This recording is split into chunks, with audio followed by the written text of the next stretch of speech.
to be fulfilled. Very good. Very good. Checklist is the document. It's a helping tool. It's a very useful tool which keep you aligned all the times, right?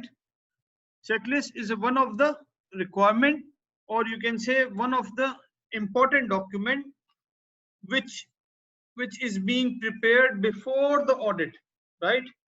When you as an auditor, you will be preparing yourself, you will be using checklist.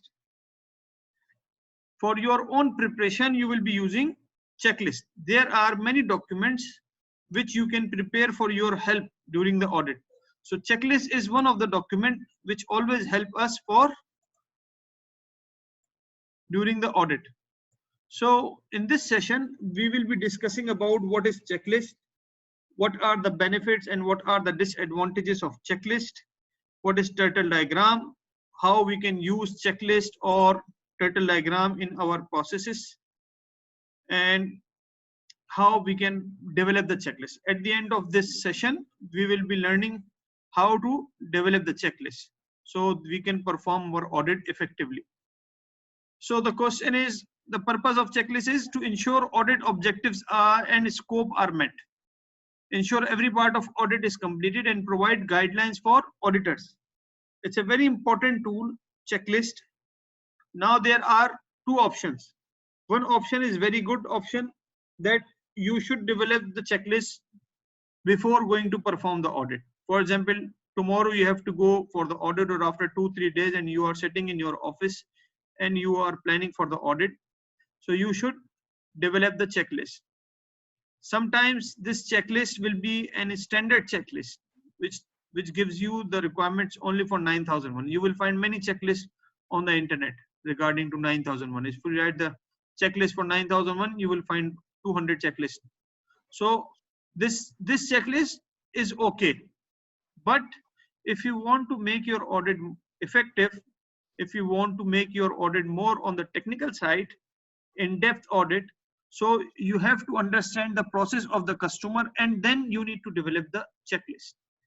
To develop the checklist, you can ask your customer well on time before the audit to please share their important procedures. For example, you can ask for them to share the production operation procedures, to share their management review and internal audit record, to share their audit objectives, QMS objectives and targets. So you can ask them some important documents, and if they allow, because it is the choice of the customer, if they want to share with you or if they don't want to share with you. If they allow, then ask them these documents and make your checklist which can meet the requirement of standard for which you are going to perform the audit, and you will put some points from their own procedures, their own policies. So this will be more practical, this will be more easier checklist which you can follow during the audit. So ideally, as I during my audit on, when I was young in the auditing side, although I'm still young, but when I was young for the auditing side, so I used to watch many of the documentaries on National Geographic, how it is made, right? As an auditor, many times you are going in the companies as a first time, and you don't know their procedures, you don't know their system.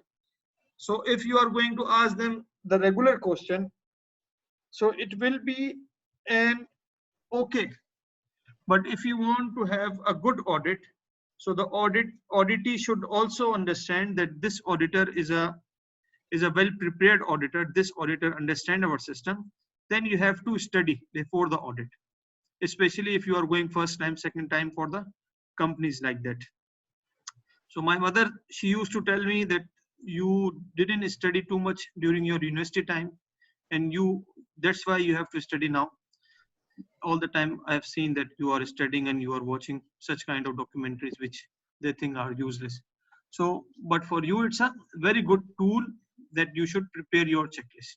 For example, tomorrow you are going for a construction site, and this is your first audit or second audit for construction site. So to make this audit more fruitful, you need to develop the checklist.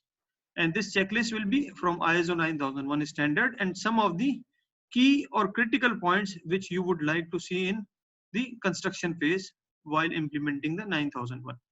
Similarly, tomorrow or after a few days, if you are planning to go for any fertilizer audit or any manufacturing company's audit, so and you don't know much about there, so the ideal thing is first to check their website. You will find much of the information on their website, and then from their website take the important information and search on the Google or YouTube about the same processes. You will find those kind of same processes in terms of videos, in terms of notes, and from where you can get the information about those things which are necessary to ask. Because when you are doing the audit for your auditee, so they are considering you as a sector expert. They will be using their own sector norms, which you should understand, and you should also speak the same language which they are using in their companies or which is being commonly used in their sector. So then your audit will be easier and you will get very close to the auditee in a very less time. But if you will be asking every time, you will be asking the question, if every time you are going to ask the understanding, so the auditor will also come to know that this auditor is not well prepared, this auditor does not know much about our field, so he can make any of the dodge with you, and you will be just watching his face and you will be just taking his answers as everything is okay, everything is okay. This is the first way to develop the checklist. Second way is to develop the checklist. If you are a lazy auditor and you did, or if you are too much busy and you didn't get time to develop the checklist before the audit, then after the opening meeting, you can ask them, I need some time, for example, 15 minutes, 20 minutes with your procedures. So those procedures which I told you to take before the audit, you can take those procedures now and you can just go through with them very quickly and take some important information and put in your checklist format. So then when you will go to the departments, individual department, you can ask those questions during the audit. So checklist is one of the guiding document.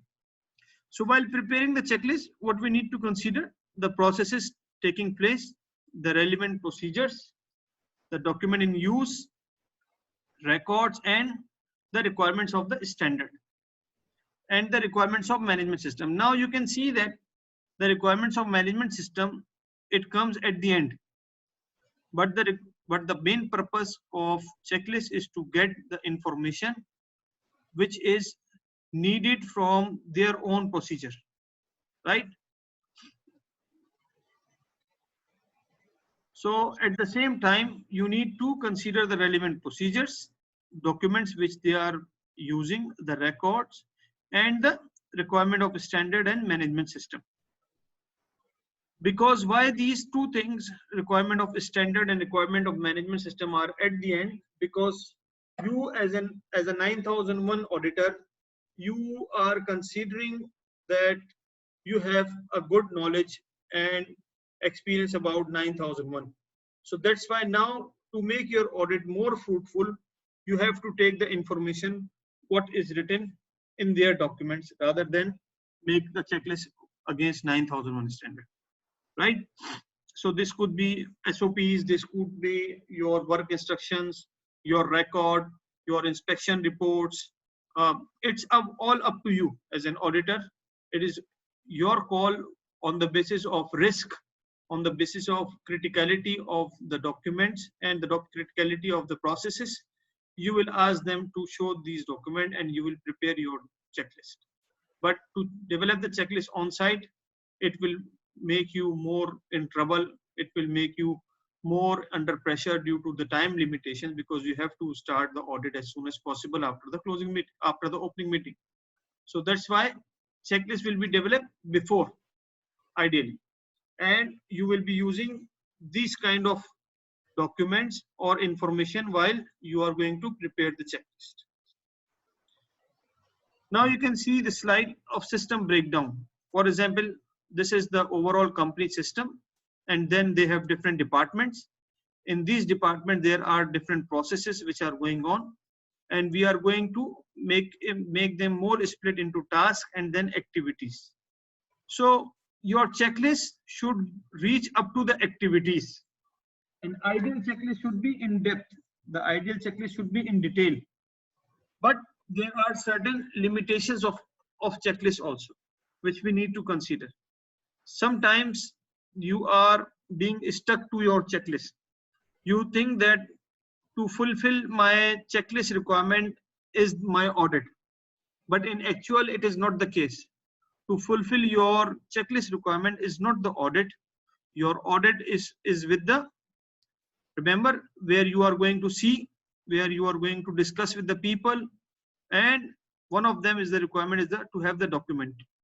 So sometimes when we are using the checklist, we become very narrow minded and we forget about there are many mishandlings, there are many non-conformities which are in our surrounding, but since it is not mentioned in our checklist, so we don't focus.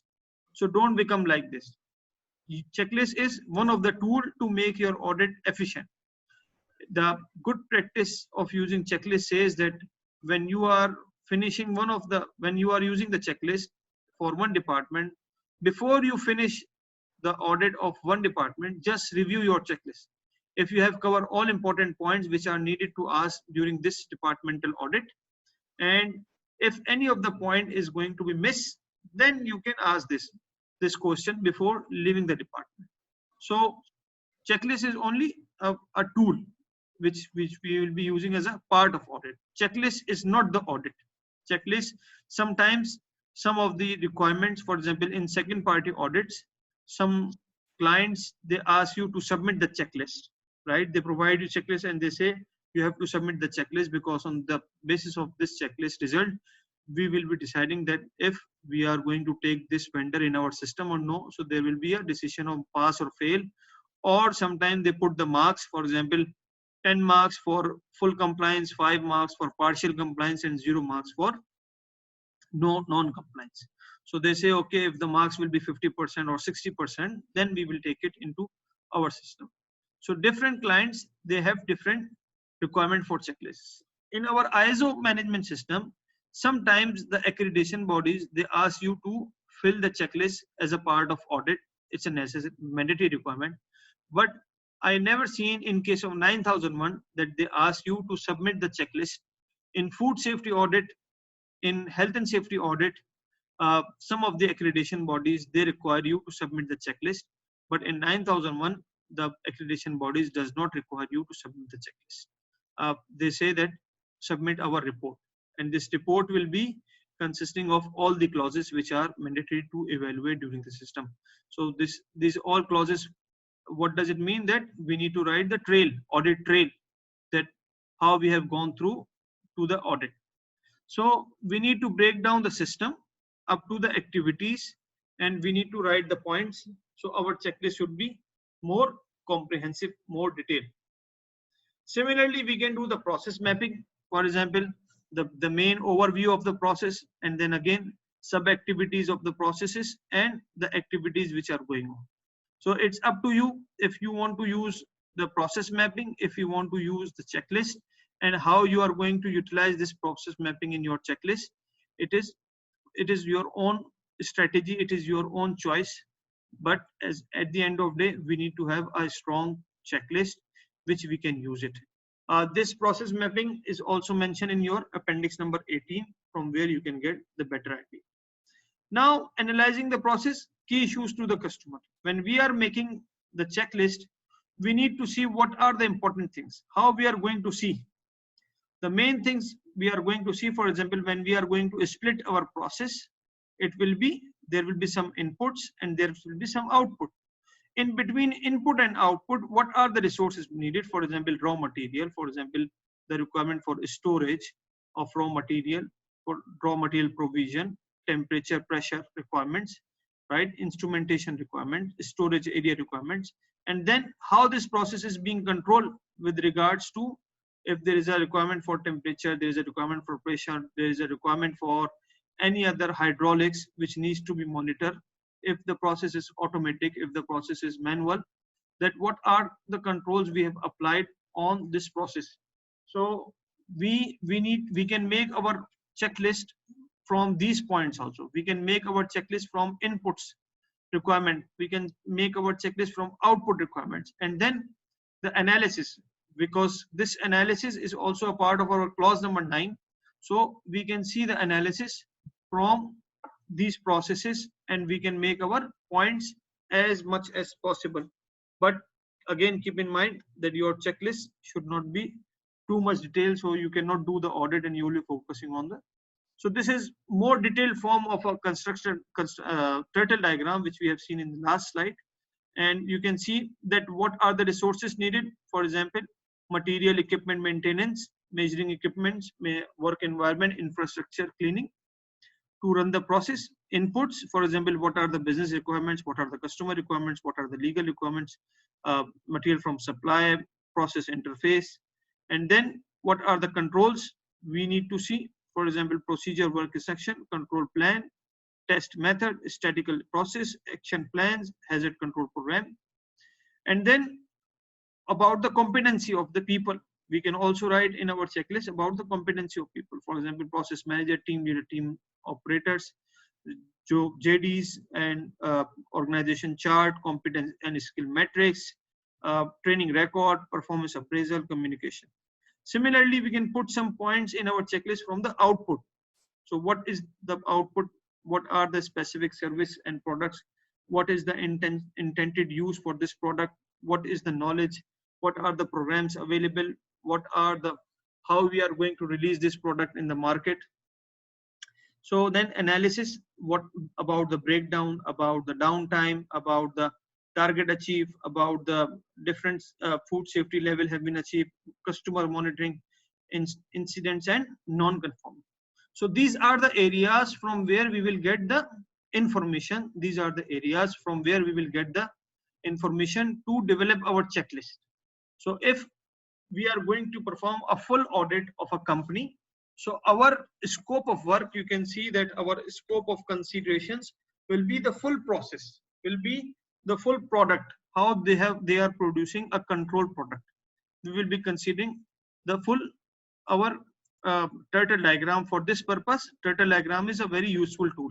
So I would, when we will be developing the checklist in our workshop, we need to focus on appendix 19. There is a format after appendix 19. Appendix 20 is the format which is blank to develop the checklist, and then appendix 21 is one of the sample which is available for the to develop the checklist.